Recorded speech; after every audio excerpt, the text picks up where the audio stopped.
tous, mon nom est Mario Lorrain, c'est un plaisir pour moi de vous recevoir sur la chaîne des événements prophétiques.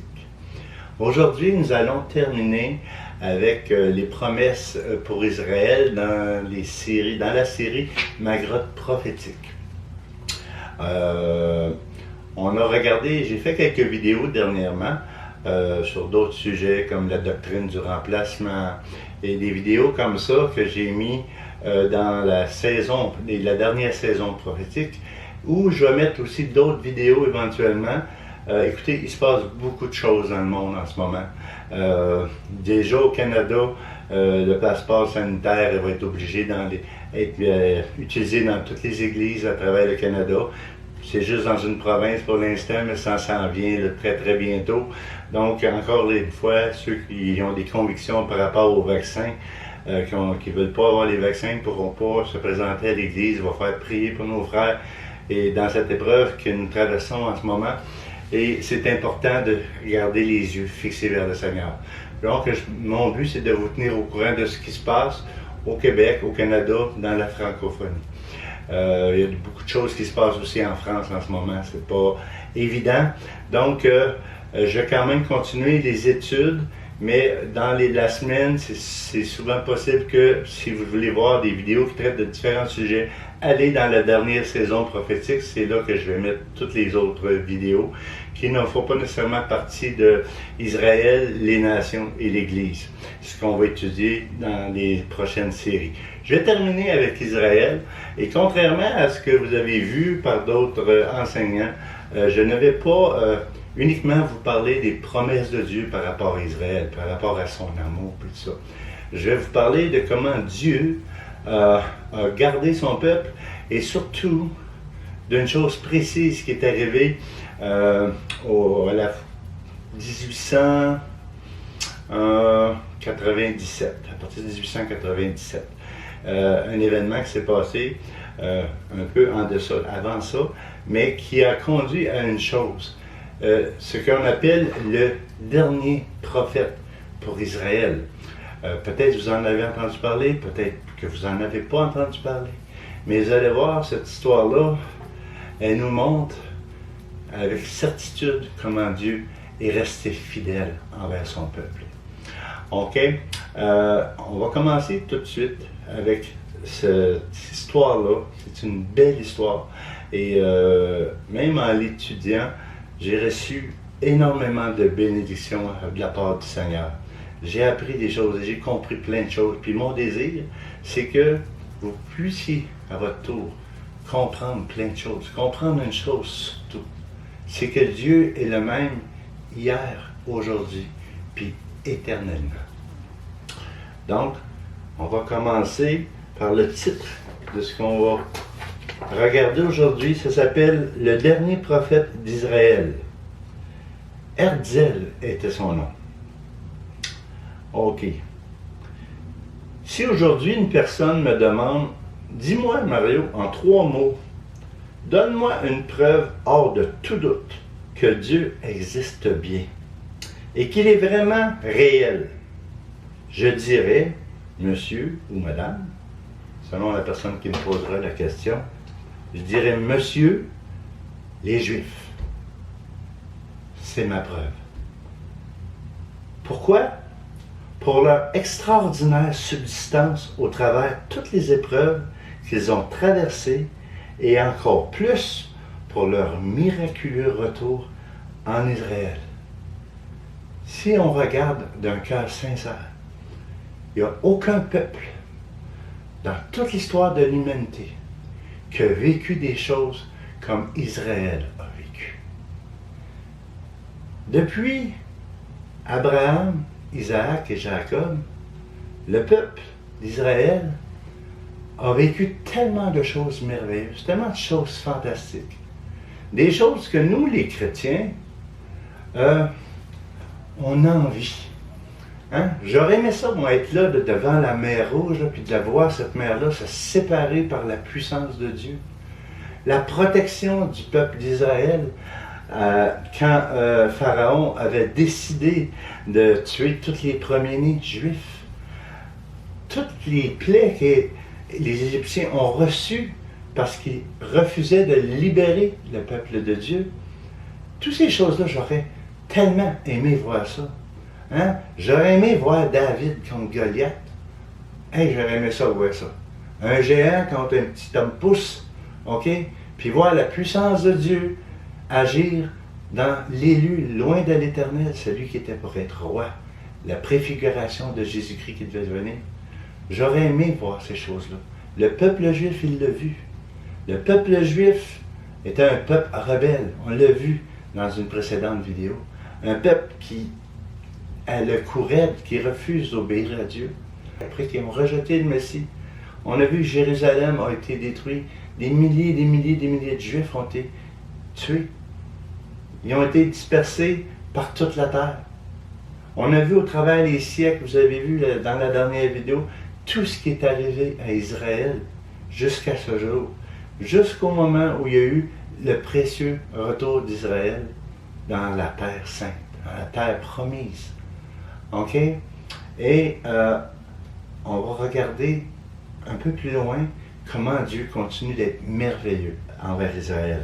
Ils sont tombés par millions. Maintenant, c'est par millions que Dieu accomplit ses promesses faites à son peuple. Aujourd'hui, ce qu'on va regarder, c'est justement le retour d'Israël en terre sainte. On va regarder 2 versets de la parole de Dieu, puis toute cette étude-là va être basée sur ces 2 versets-là. Dans le psaume 107, versets 1 à 3, il est dit « Louez l'Éternel, car il est bon, car sa miséricorde dure à toujours. » Pas juste pour un temps, elle dure à toujours. Qu'ainsi disent les rachetés de l'Éternel, ceux qu'il a délivrés de la main de l'ennemi, et qu'il a rassemblés de tous les pays. On va voir de quel pays il est question. De l'Orient, de l'Occident, du Nord et de la mer. L'autre passage qu'on va regarder, c'est Isaïe chapitre 49 au verset 8. Ainsi parle l'Éternel, au temps de sa grâce, je t'exaucerai, et au jour du salut, je te secourrai. Je te garderai et je t'établirai pour traiter alliance avec le peuple, pour relever le pays et pour distribuer l'héritage désolé. Pourquoi l'héritage désolé? Parce que à cette époque-là, en l'an 1860 environ, OK? Il y a eu plein de personnes qui sont allées en Terre Sainte, des pasteurs entre autres, puis qui ont regardé l'état d'Israël, l'état du pays de la Terre promise. On va lire plus en détail tantôt. Mais une chose qui ressort de ça, c'est que ceux qui sont allés voir, ils ont trouvé une terre de désolation. C'est pour ça que c'est le mot désolé qui est utilisé dans le verset d'Isaïe. Une terre de désolation. Un homme est allé, et c'était quelqu'un qui étudiait les oiseaux, puis il a dit qu'en quelques semaines, il a vu les Badouins détruire 20 villages. OK? Israël était devenu la poubelle du monde. Réellement, là, il n'y avait plus rien de vivant là-bas. OK? Puis les pèlerins, 18e siècle, 19e siècle, ont commencé à arriver en Israël, puis tout à coup, ça a donné comme une espèce de souffle nouveau pour essayer de... Mais c'était juste les prémices, si on veut, de ce qui était pour arriver par la suite. Regardons ici. Il faut être aveugle ou de mauvaise foi pour ne pas voir la main merveilleuse de Dieu avec cette œuvre miraculeuse et incroyable. Paul, dans l'Épître aux Hébreux, chapitre 15, dit que le Messie, le Mashiach, en hébreu, a été fait serviteur des circoncis, serviteur d'Israël, pour accomplir les promesses faites au Père. Le Père dont il est question ici, c'est Abraham, le Père de la nation d'Israël, pour accomplir les promesses faites au Père, donc à Abraham. Cela nous montre également la véracité de toute la parole de Dieu, car le Seigneur a dit au temps fixé, au temps favorable, je t'ai répondu, on a vu ça tantôt, Et tout cela, nous voyons de nos yeux dans notre génération et nous en sommes témoins. Donc, comme je disais, il faut être aveugle ou de mauvaise foi pour voir que Dieu remplit ses promesses envers son peuple. Au temps fixé par sa propre autorité, c'était à la fin du 19e siècle et jusqu'à nos jours.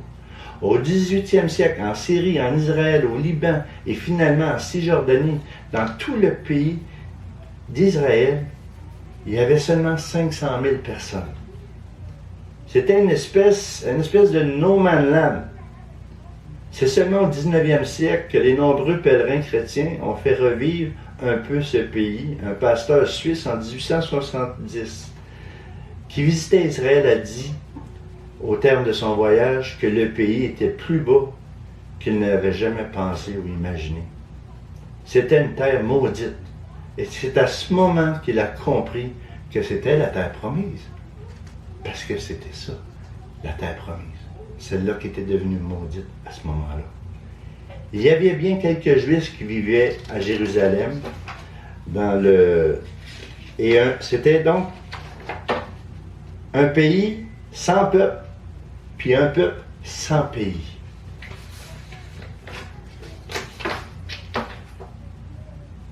Mais peu de chrétiens savent que le peuple d'Israël, dispersé dans toutes les nations de la terre, n'ont jamais perdu espoir. Car vous savez, la prière des Juifs à travers le monde, c'était la suivante. Seigneur, sonne le grand chauffard et ramène ton peuple des quatre extrémités de la terre, comme on a vu dans la prophétie. Donc, il y a cette espérance indestructible dans le cœur des enfants d'Israël, qu'au temps fixé, Dieu les ramènerait dans leur pays. En 1492, les Juifs étaient très nombreux en Espagne. Il y a eu une tentative de fait pour retourner en Israël. Il y avait un sultan qui était propriétaire de la terre d'Israël, qui avait orchestré un retour pour les Juifs d'Espagne vers Israël, pour faire la culture de la soie. Pour lui, pour le sultan. Une grande majorité des Juifs y sont allés. Ceux qui sont restés ont subi l'Inquisition en Espagne. Mais les Arabes ont empêché ce projet de s'accomplir, malheureusement. À cette époque, il y avait une première intifada. C'est quoi ça, une intifada? C'est-à-dire un soulèvement contre ce retour du peuple juif. Pourquoi? Parce que le temps n'était pas encore venu. Mais en ce temps, il est venu en 1896 à l'occasion de l'affaire Dreyfus. Je ne sais pas si vous avez déjà entendu parler de cette affaire-là. Un terrible drame qui a frappé le peuple juif. Un triste souvenir peu glorieux pour le peuple français. Il s'agit d'un capitaine juif qui, parce qu'il était juif, a été faussement accusé d'espionnage au profit de l'Allemagne. Cet homme a été condamné à la réclusion perpétuelle sur l'île du Diable aux Antilles. Après avoir été publiquement dégradé dans la cour d'honneur des Invalides militaires de Paris,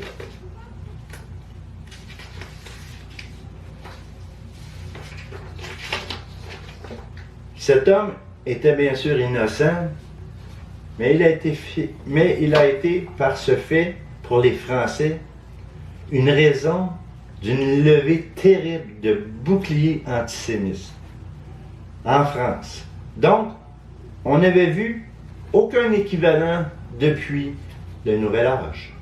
Dans la foule, il y avait un jeune journaliste hongrois qui se nommait Theodor Herzl, qui était un jeune juif assimilé. Vous savez ce que ça veut dire, hein? Qui avait renoncé à la foi de ses pères. OK? C'était pas un homme pour aller dans les synagogues, ce jeune juif-là. Il croyait autre chose. Parce que ce qu'il croyait, c'est que le problème des Juifs, c'est qu'ils devaient apprendre à se fondre dans la population et que toute la notion du peuple juif devait disparaître pour qu'enfin ce peuple ait la paix.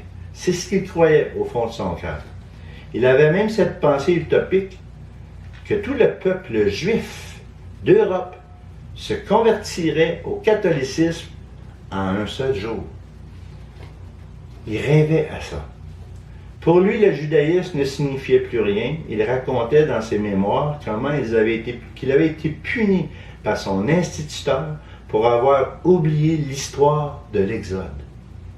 Plus tard, il écrira « Aujourd'hui, beaucoup de gens voudraient me punir car je me souviens trop bien de l'histoire de l'Exode. » Il était là pour couvrir l'affaire Dreyfus et notamment la dégradation du capitaine. Et là, essayez de vous imaginer le tableau là. Des centaines, pour pas dire des milliers de personnes sont là, des Français pour la majorité. Et ça crie, ça hurle, ok? Puis là, il entendit dans les cris de la haine. Non pas de la haine contre Dreyfus lui-même, mais bien contre le peuple juif. Parce que contre Dreyfus, c'est normal, s'il croyait coupable, il pouvait avoir de la haine vis-à-vis de lui, mais là, c'était contre le peuple juif. Ça l'avait profondément bouleversé. Les cris de la foule, parce qu'il disait, non pas, c'est bien ce qui t'arrive, c'est ce que tu mérites. Non, c'est pas ça qui était crié dans la foule. C'était écrit, mort aux Juifs. Tout le monde criait ça, mort aux Juifs. On est en 1896. Mort aux Juifs. Il se le dit en lui-même, mort aux Juifs. Mais qu'est-ce que c'est ça? Qu'est-ce que les Juifs ont à faire avec cette histoire? Et tout à coup, dans son cœur, il s'est passé quelque chose d'extraordinaire. Il avait compris que jamais les Juifs ne trouveraient de repos hors de leur pays. Dieu venait de se susciter un prophète. On va voir comment ça s'est passé. J'ai manqué de feuilles. Ils restent collés ensemble, par contre. Tout à coup, il fut convaincu que les Juifs étaient menacés d'un génocide en Europe. Mort aux Juifs. Ça voulait bien dire ce que ça disait. Les Juifs doivent être exterminés. Alors, le jeune Théodore a résolu, dans tout son être, dans son cœur, d'échapper à ce drame, puis il fallait prendre des mesures pour pas que ça arrive. Donc, quelles étaient les mesures qu'il devait prendre? Tout de suite, il s'est mis à réfléchir à plein de solutions. Première chose qu'il a fait, c'est un pamphlet dans lequel il explique aux Juifs de son époque qu'est-ce qui risque d'arriver.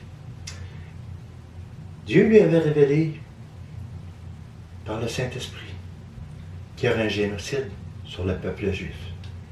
Il y aurait un autre pharaon qui s'élèverait et qui voudrait détruire le peuple de Dieu. Ce pharaon-là s'est appelé Hitler. Il ne savait pas être seul à ce moment-là qui ça serait, mais ça arriverait. Ça, il savait.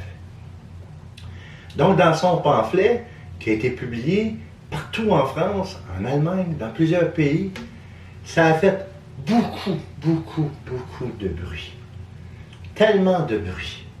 Il est allé voir des gens qui s'occupaient des pays de la terre. Il est allé voir un sultan pour essayer de racheter les terres d'Israël. Il est allé voir un roi, le roi d'Espagne. Il a même été jusqu'au pape pour pouvoir. Puis le pape lui a dit qu'Israël avait perdu son pays et puis que jamais il le retrouverait. Mais ça n'a pas arrêté Herzl. Herzl, en 1897, a fait une espèce de rassemblement dans une ville appelée Bâle. Et puis, plein de juifs, de jeunes juifs, se sont présentés. Ça a duré longtemps, ce rassemblement-là. Puis au terme du rassemblement, ils avaient créé un gouvernement pour Israël. Ils avaient créé de la possibilité d'un retour en Israël. Il avait donné un nom à leur mouvement. Il l'avait appelé le mouvement sioniste. Ce mouvement-là est à l'origine du retour du peuple juif en Israël. Puis c'est à partir de là qu'ils l'ont fait. Ils ont juré entre eux que ça arriverait, que c'était la seule destinée possible pour Israël. Alors, Herzl a continué ses démarches. Jusqu'au moment que le roi d'Espagne lui a offert, il dit, regarde, allez vous installer dans tel pays en Afrique. Et puis, Herzl est revenu avec la seule chose qu'il avait obtenue pour le peuple d'Israël. Et est allé voir tous ses amis sionistes, principalement des Juifs qui étaient de la Russie. Et puis on se dit, voyons, qu'est-ce que tu dis là, Herzl? Qu'est-ce qu'on a dit?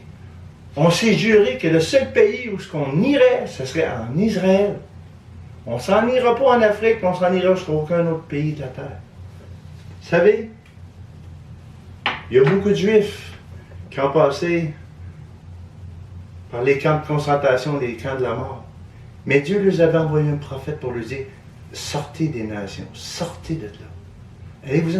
Allez-vous-en, il faut retourner en Israël. Herzl disait, si je disais que Israël retournerait dans son peuple en 1997, dans 5 ans, tout le monde dirait, je suis un fou.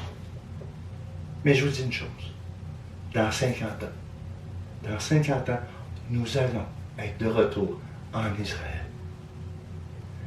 Et ça va arriver. Voici ce que Herzl venait de prophétiser en 1897. En 1948, au mois de mai, Israël est redevenu une nation. Il ne s'était pas trompé ben notre prophète. Il ne s'était pas trompé ben. Pourquoi tout ça est arrivé? Je vous mets au défi n'importe quel enfant de Dieu de venir nous dire que ceci n'est pas vrai. C'est textuel. C'est l'amour incommensurable de Dieu envers Israël. Regardons ensemble, si vous voulez bien, dans Ésaïe chapitre 49, les versets 8 à 14. Je vous ai dit tantôt, dans les années 1400, ils ont voulu revenir en Israël, mais ce n'était pas le temps. Donc, ça ne s'est pas réalisé. Il y a un temps qui est défini par le Seigneur. Ainsi parle l'Éternel. Il parle d'un temps qui s'appelle le temps de la grâce. Je t'exaucerai, et au jour du salut, je te secourrai. Je te garderai. Et je t'établirai pour traiter alliance avec le peuple, pour relever le pays et pour distribuer les héritages désolés.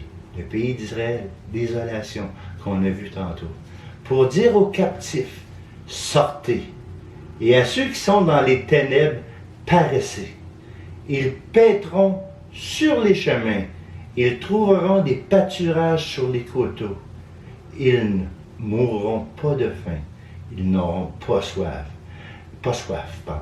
Le mirage et le soleil ne leur feront aucun mal, n'y fera pas souffrir.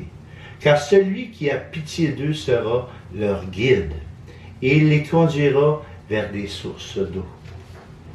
Je changerai toutes mes montagnes en chemin, et mes routes seront frayées. Les voici, ils viennent de loin, les uns du septentrion et de l'Occident, les autres du pays de Sinim. Cieux, réjouissez-vous, terre soit dans l'allégresse, montagne éclatée en cris de joie, car l'Éternel console son peuple, il a pitié de ses malheureux. Sion disait, l'Éternel m'abandonne, le Seigneur m'oublie. Les sionistes, Sion disaient, voilà pourquoi ils portent ce nom-là. Dieu répond, une femme Oublie-t-elle l'enfant qu'elle allaite? N'a-t-elle pas pitié du fruit de ses entrailles? Puis il dit quand même, elle l'oublierait. Son enfant. Moi, je t'oublierai pas. Voici, je t'ai gravé sur mes mains. C'est Dieu qui parle. Je t'ai gravé sur tes mains et tes murs sont constamment devant toi.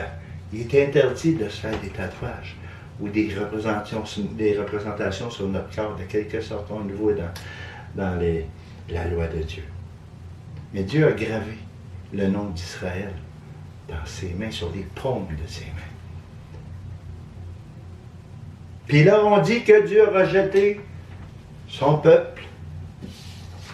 Il y a une expression québécoise ici qui dit « Si tu crois ça, c'est parce que tu en fumes du bon. Tu n'as jamais vu l'amour de Dieu véritable pour Israël. » On va conclure, frères et sœurs. À la fin de sa vie, sur son lit où il était mourant, il a demandé une chose en l'an 1904. Il voulait que son corps soit ramené en Israël. Pourquoi il voulait ça? Il voulait être enterré sur le mont Carmel. Puis il dit à son ami, dis à mes frères, les sionistes, je leur ai donné le sang de mon cœur. Mais comme Moïse, il est resté devant la terre promise sans jamais y entrer. Il est mort à 44 ans de tuberculose. Il a été enterré, il n'a pas été enterré sur le mont Carmel comme il aurait voulu y être enterré. Mais vous savez, le peuple juif se souvenait de lui. Il voulait être là parce qu'il voulait voir les bateaux arriver par la mer. Il voulait voir les Juifs descendre du bateau pour qu'ils rentrent dans la terre sainte, dans la terre promise, dans la terre bénite que Dieu leur avait réservée. Pour que le peuple ait un pays, puis que le pays retrouve son peuple. Il y avait un homme qui faisait partie du mouvement sioniste. On a dit tantôt qu'il avait établi, lorsqu'ils se sont rencontrés, le gouvernement qui serait en place en Israël. Ils sont tous arrivés. Il s'appelle David Ben Gurion.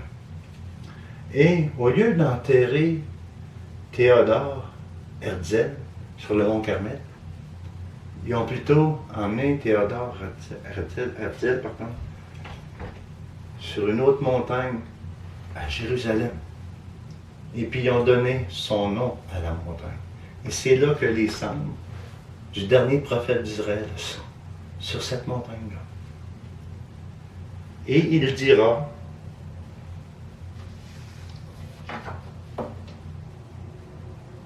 heureux le peuple qui voit les réalisations de ce que les prophètes lui ont annoncé. C'était le président, à ce moment-là, d'Israël, David Ben Gurion. À Tel Aviv, on retrouve l'aéroport David Ben Gurion. Et c'est surtout par l'aéroport, que les gens sont revenus en Israël.